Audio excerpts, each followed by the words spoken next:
Et je vous propose à présent un rendez-vous avec l'histoire congolaise, à travers un livre, le M22, une expérience au Congo, de Pierre Eboundi aux éditions Signa Communication.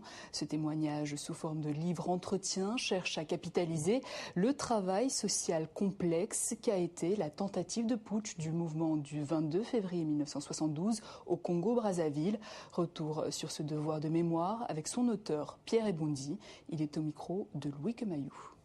Le 22 février 1972, Ange Diawara et 3 de ses compagnons tentent de renverser le président congolais Marien Ngouabi en vue de lutter contre l'exploitation des masses populaires et l'impérialisme.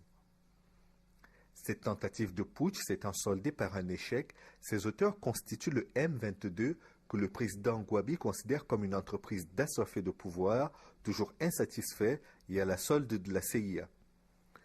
Pierre Eboundi avait 21 ans au moment des faits.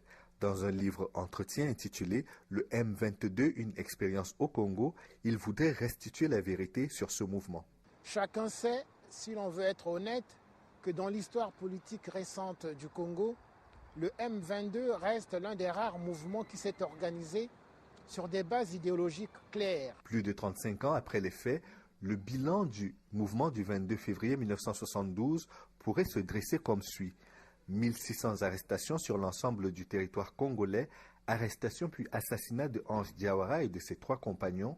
Quant à celui qui faisait clandestinement le lien entre le maquis du leader Ange Diawara et les classes populaires, il est jugé et condamné, mais pas exécuté. À travers ce livre, c'est à un devoir de mémoire qu'il se livre. Le devoir de mémoire, c'est par rapport à moi.